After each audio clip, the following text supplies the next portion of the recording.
Assalamualaikum warahmatullahi wabarakatuh. Salam sejahtera untuk kita semua. Hari ini saya akan coba untuk menjelaskan salah satu materi dari instrumentasi medis, khususnya di tema hematologi analyzer atau analisa komponen dari darah.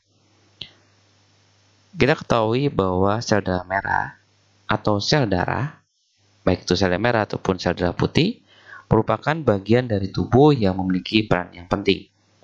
Darah dapat menentukan kondisi fisiologi dari seseorang, sehingga perlu ketepatan dalam mengukur atau menilai kondisi darah seseorang, baik itu secara manual maupun secara otomatis. Kita tahu bahwa secara manual itu dilakukan menggunakan mikroskop, di mana ada teknik untuk menghitung sel darah merah, ada teknik untuk menghitung sel darah putih, ada teknik untuk menghitung jenis sel darah putih. Nah, itu prinsip-prinsipnya akan berbeda-beda.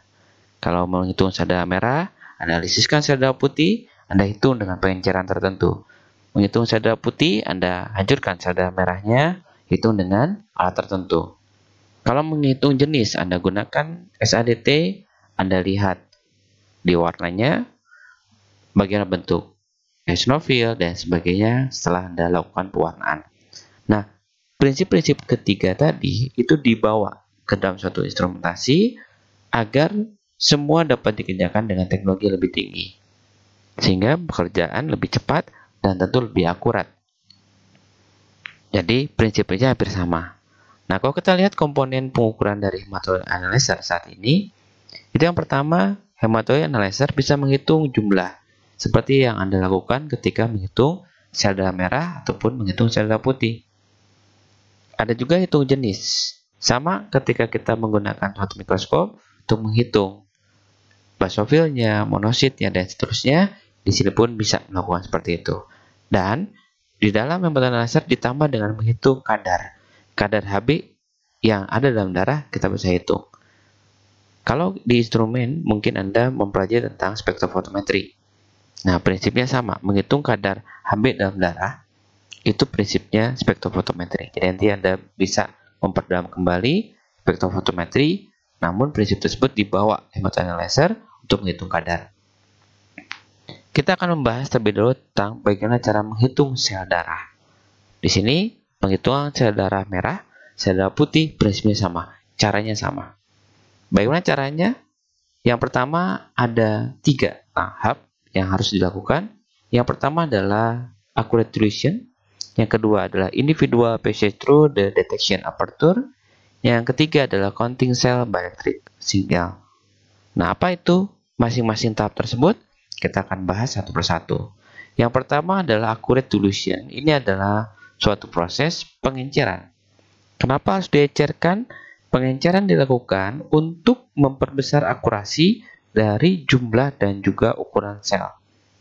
Pada proses ini, darah akan menjadi encer sehingga meminimalisir kesalahan akibat adanya sel-sel yang menumpuk. Akurasi dari pengenceran membutuhkan ketelitian yang sangat tinggi dalam mengukur kuantitas darah terhadap pengencernya. Pada proses ini juga membutuhkan presisi yang sifatnya mikro untuk menghindari degradasi dan juga abrasi sel. Nah, kalau saya sebutkan dengan accurate dilution, ini mungkin saya sambungkan dengan mata kuliah lain atau kita analogikan dengan yang lainnya. Kalau kita ingin menghitung atau menggunakan spektrofotometer, itu kita lakukan pengenceran 1/2, 1/4, 1/8, dan seterusnya. Kenapa harus diencerkan? Kalau di spektro itu kita membuat untuk kurva standar. Nah, pengenceran tadi itu ada kalanya titik terendah tidak dapat terukur, atau ada titik tertentu yang tidak akurat. Mudah nanti kita bisa praktikum sehingga kita bisa lihat ada di garis mana si titik tersebut. Atau ada beberapa laboratorium yang melakukan pengujian dengan melakukan setengah resep. Hati-hati, setengah resep itu kadang-kala menghasilkan nilai yang tidak akurat. Kenapa? Karena sudah ada perhitungannya. Ketika kita encerkan, di titik 1 itu akan pekat, sulit untuk dideteksi. Kemudian dibuat setengah masih pekat. Dibuat 1/4 cocok. Dibuat 1/8 sedikit jumlahnya tapi tidak akurat. Mudah dihitungnya betul, tapi menjadi tidak akurat. Oke ya, jadi Anda harus pastikan keakuratannya, bahwa accurate dilution itu berfungsi untuk memberikan keakuratan. Oke ya, jadi hati-hati, Anda tidak boleh mengencerkan sembarangan. Ketika Anda menghitung sel merah, Anda hitung dengan pengenceran. Nah, pengenceran itu ada angka pastinya. Karena kalau angka diencerkan lagi, ya bisa-bisa saja, tapi tidak akurat. Kemudian ketika sudah di accurate dilution, maka dilakukan individual patch to the detection aperture. Darah yang sudah diencerkan akan membentuk lapisan dalam barisan yang tersusun akibat terbentuknya suatu selubung. Jadi larutan tadi yang dilakukan untuk pengenceran, dia punya larutan tertentu dan akan membuat sel itu menjadi terselubung. Ada pembungkus-pembungkusnya. Sel kemudian mengalir melalui celah deteksi di mana sel tersebut akan dihitung. Aliran yang satu arah membuat sel tersebut hanya melalui apertur satu kali. Nah, nanti ketika dia melalui celah tadi akan menghitung sifat kelistrikannya. Oke, seperti ini gambarnya, nanti kita akan jelaskan lagi di slide selanjutnya. Setelah dia melalui suatu celah, maka dilakukanlah counting cell by electrical signal. Sel darah merah atau sel darah putih itu tidak akan langsung mengeluarkan arus elektrik dengan mudah. Pengukuran yang dilakukan dengan membedakan ukuran dan jumlah ada dengan cara menghitung hambatan listrik yang terjadi seiring dengan perubahan waktu. Nanti kita bisa lihat skema di slide selanjutnya, di mana setiap sel tadi dianggap adalah hambatan. Nilai hambatan berbanding lurus terhadap ukuran sel. Akan Anda logikakan, itu ada arus sungai, di mana arus sungai tadi ada airnya, itu adalah arus. Kemudian kita berikan benda yang kecil atau batu kecil, maka ada sedikit beriak yang terjadi. Namun ketika batunya agak sedang, beriaknya agak bertambah. Ketika batunya besar, maka beriaknya bertambah. Nah, arus itu harus mengikuti bentukan batunya.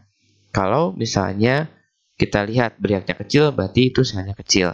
Beriaknya sedang, berarti selnya sedang. Beriaknya besar, berarti batunya besar atau material besar. Nah, itulah cara berlogikanya. Nah, ketika besar, kecil, sedang tadi, itu terukur oleh suatu sensor elektrik, itu yang menunjukkan dia jenis sel apa. Ya, bagaimana skemanya? Seperti ini kita lihat. Ia ada darah, kumpulan darah, sel darah merah, platelet, sel darah putih. Dia dilakukan pengenceran. Saat dilakukan pengenceran, terbentuk selubung. Ketika terbentuk selubung, dia melalui satu celah. Hanya satu-satu dia lalui celah ini, karena kecil celahnya. Kemudian dalam celah tersebut ada electrical. Ada elektroda yang memberikan listrik dan nanti melihat respon dari listrik tersebut ketika diberikan kepada sel tadi. Jadi responnya tadi adalah beriak tadi. Yang diberikan listriknya adalah arus tadi, besar atau kecilnya. Nah, di sini adalah detection chamber yang gambaran dari bagaimana darah tersebut mengalir ke apertur. Kemudian bagaimana skema untuk menghitungnya? Tadi saya sebutkan platelet contohnya dia sel yang paling kecil, yang terbesar sel darah putih, yang sedang adalah sel darah merah. Anda coba bayangkan kita punya sungai dengan arus tertentu. Kita berikan batu kecil, maka arus tersebut beriaknya akan kecil. Batunya sedang, beriaknya sedang. Batunya besar, beriaknya besar. Nah, beriaknya itulah yang menunjukkan bentukan dari si sel tadi atau ukurannya. Karena tadi ukurannya kecil, beriaknya kecil, maka dianggap sebagai platelet. Nah, itulah yang disebut dengan hambatan. Makin kecil bendanya, makin kecil hambatannya. Makin besar bentuknya, maka makin besar hambatannya. Itu prinsipnya. Kemudian kita lanjut dengan menghitung jenis dari sel darah putih. Kalau tadi kita menghitung jumlah dari sel darah, maka kita menghitung jumlah jenis. Ya, jadi menghitung jumlah jenis, bukan menghitung jumlah sel, tapi menghitung jumlah jenis. Bagaimana prinsip dari menghitung jumlah jenis dari sel darah putih di alat hematoid analyzer? Prinsipnya adalah flow cytometry. Jadi, flow itu ada aliran, cyto itu ada sel, metri pengukuran. Berarti pengukuran sel dengan aliran tertentu. Prinsip dasarnya, yang pertama kalau kita yang menghitung jenis dari sel darah putih, maka yang pertama harus dihancurkan sel darah merahnya dulu. Hancurkan sel darah merahnya sehingga tersisa sel darah putih dan naked nuclei. Naked nuclei adalah inti yang ada di sel yang tidak matang untuk sel darah merah. Jadi akan ada di situ eritrosit yang memiliki inti. Nah, ketika dilisiskan, selnya hilang, sitoplasmanya, inti yang tersisa, itu disebut dengan naked nuclei. Kemudian, komponen sel yang berada dalam larutan, kemudian diradiasi oleh cahaya. Nah, di sini bermain di prinsip fotometer. Anda silakan pelajari lagi fotometernya, ini prinsipnya sama di fotometer. Cahaya yang diterima dalam bentuk radiasi tadi, kemudian dipedarkan dan ditangkap dalam berbagai posisi dan juga sifat fluoresensinya untuk menentukan bentuk dan besarannya. Silakan baca lagi dengan prinsip dari fotometri, ada namanya luminance. Nah, itu adalah kekuatan yang dilihat dari sisi tertentu. Oke ya, itu silakan dibaca lagi. Kemudian setelah sudah kita berikan radiasi atau mungkin ada beberapa komponen yang diberikan pewarna sehingga menghasilkan suatu warna, mempedarkan warna atau cahaya yang disebut fluoresen. Kemudian cahaya yang dipedarkan tadi menjadi acuan untuk analisa sel darah tadi. Apa bentuknya? Bagaimana besarnya? Nah, nanti bentuknya seperti ini. Jadi ada sel darah putih dikasih cairan yang menyebabkan dia bisa memedarkan cahaya, tapi hati-hati membedakan cahaya itu harus ada radiasinya. Diberikan laser sebagai sumber energinya. Tadi bagian komponen-komponen dari sel darah putih memancarkan cahaya fluoresens yang memberikan informasi apakah dia ada DNA ataupun RNA-nya, dan dia melakukan scattering. Nah, scattering ini ditangkap oleh beberapa sisi, ada side, ada forward. Nah, side dan forward untuk menentukan bagaimana bentukan dari inti, penampakannya, dan sebagainya. Sambil contoh, kalau kita ingin melihat orang itu mancung atau tidak, maka kita tidak bisa lihat dari depan, tapi kita lihat dari sisi. Kalau kita ingin melihat apakah orang tersebut matanya ada dua atau lebih dari dua, itu kita lihat dari depan. Nah, kedua tadi, posisi samping atau depan, itu akan dikombinasikan sehingga memunculkan itu adalah sel darah putih jenis apa. Nah, kombinasi itulah terus berulang-ulang sehingga kita bisa menentukan jumlahnya. Jadi saya akan sebutkan bagaimana film tentang pengukuran sel darah putih. Ini adalah film yang kita bisa lihat bersama-sama untuk menentukan bagaimana alat hematogen laser itu menghitung sel darah putih.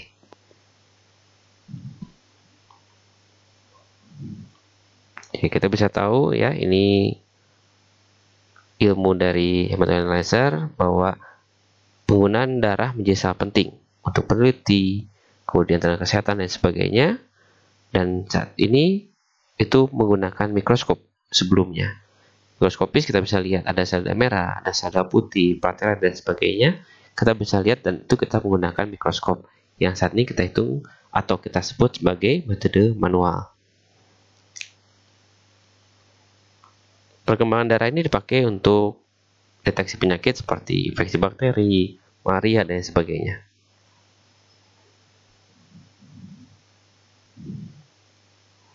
Kemudian ada beberapa yang kita lihat dalam suatu alat, ini sebenarnya prinsip menghitung, counter prinsip. Kemudian ada testing untuk fotometer.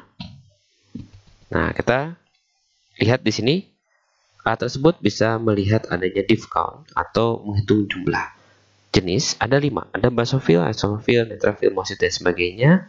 Nah, kita akan coba melihat bagaimana bisa menghitung kelima tadi. Kita punya darah. Yang pertama kali dilakukan adalah lisiskan sel darah merah. Hancur darah merahnya, kemudian kita berikan suatu larutan yang bisa memandarkan cahaya, yaitu pewarna fluoresens. Kemudian kita kasih laser, kemudian akan memberikan scattering, pemancaran cahaya.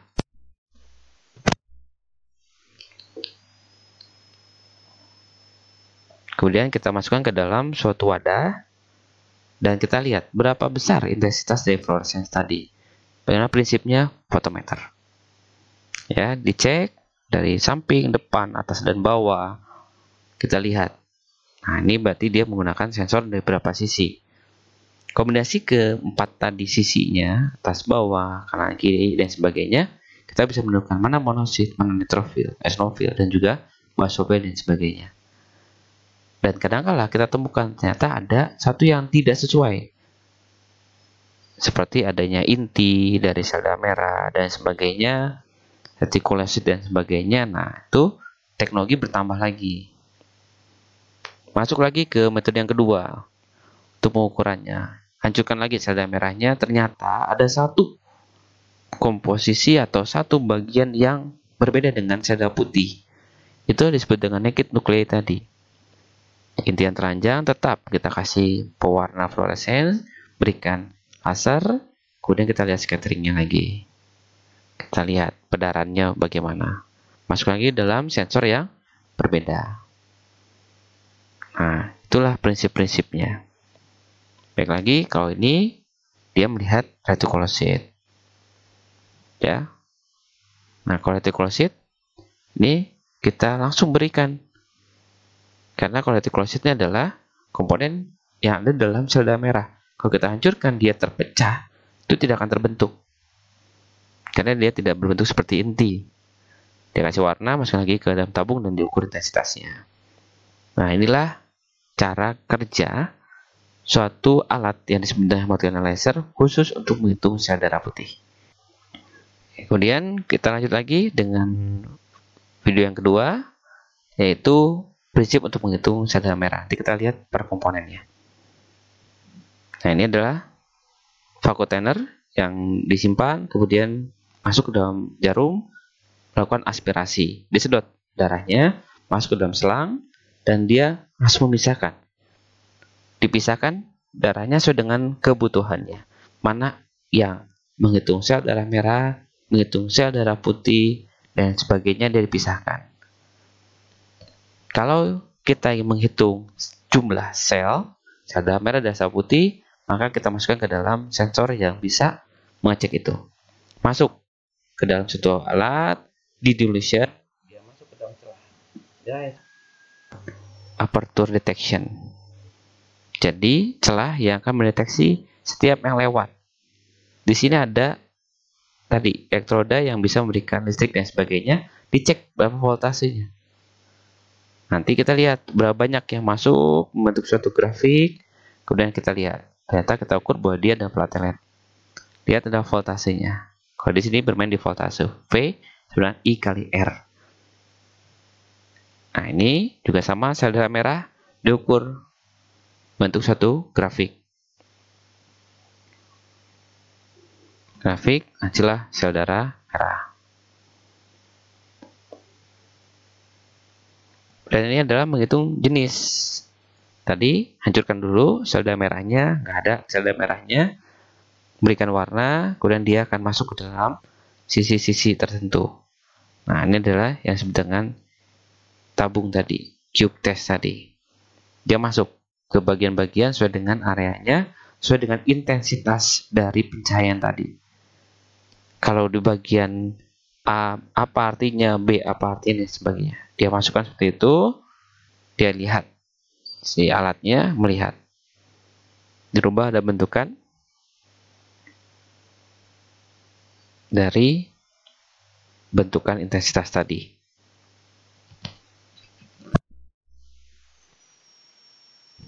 Nah, ini adalah menghitung jenis, ya.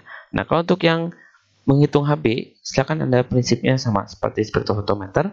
Saya tidak akan bahas di sini. Jadi pada dasarnya darah yang masuk ke dalam tabung tadi yang terpisah, dipisahkan, dilisiskan, direaksikan, dan diberikan cahaya panjang gelombang tertentu, diambil atau dideteksi serapannya, dan dikonversikan menjadi bentuk HB.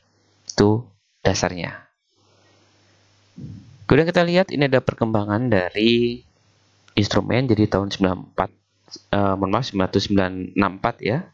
1964 itu sudah dibuat suatu alat semi otomatis, bahkan ada juga yang full otomatis, sudah dibuat dari tahun 64. Mulai perkembangan teknologi, perubahan waktu, dan sebagainya, jumlah div-nya itu makin bertambah.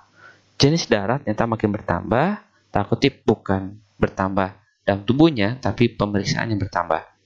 Dia terus bertambah sampai dengan tahun 2000, ditemukan KX21N yang masih dipakai di beberapa lab di Indonesia.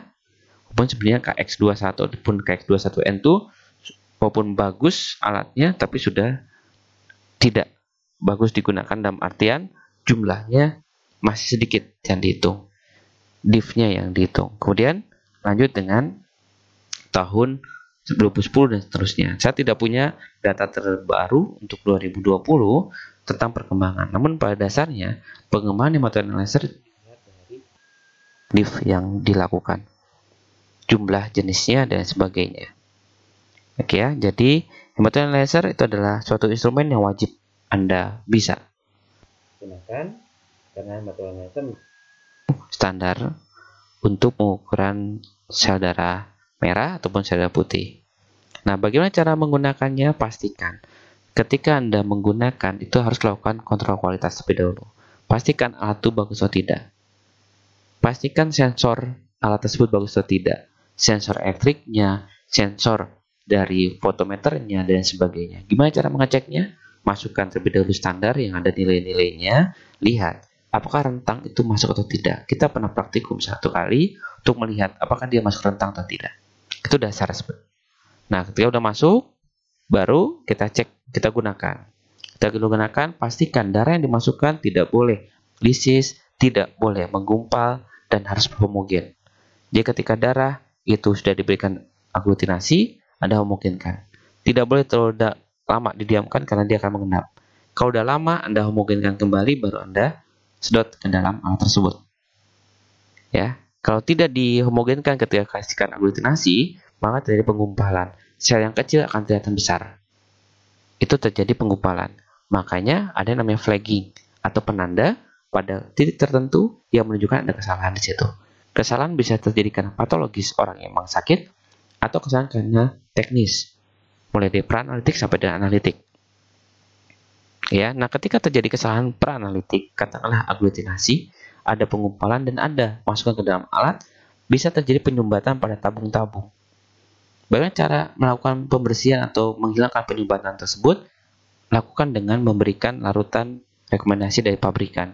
Tidak ada, dengan terpaksa Anda gunakan larutan yang lebih keras. Tak kutip ya, kerasnya seperti kaporit. Kaporit Anda bisa lakukan. Berikan kaporit sampai lancar, baru cuci dan aquade sampai benar-benar berkali-kali sampai bersih, baru Anda ukur lagi masuk atau tidak. Karena bisa jadi seperti ini. Sel darah terlihat jumlahnya, jenisnya tidak. Berarti salah di sensor fotometer. Jenisnya ada, jumlahnya tidak ada. Berarti salah di impedance-nya atau electrical sensornya. Sel darah merah ada, sel darah putih tidak ada jumlahnya. Berarti ada lisis. Sel darah putihnya besar-besar, berarti ada aglutinasi dan sebagainya. Itu yang harus kita pahami. Oke ya. Nah, setelah pakai, cuci. Cuci dengan larutan pencuci, sedot berapa kali larutan pencuci, baru dimatikan. Nah, itu adalah cara-cara penggunaannya. Ya, jadi untuk hematologi analyzer, silakan Anda nanti lihat lagi di buku-buku lainnya. Kita bisa compare ilmunya melalui komentar, kemudian saran dan sebagainya di kolom komentar di e-learning. Mungkin itu yang bisa saya sampaikan untuk hematologi analyzer. Selamat belajar. Mohon maaf jika ada kesalahan. Assalamualaikum warahmatullahi wabarakatuh.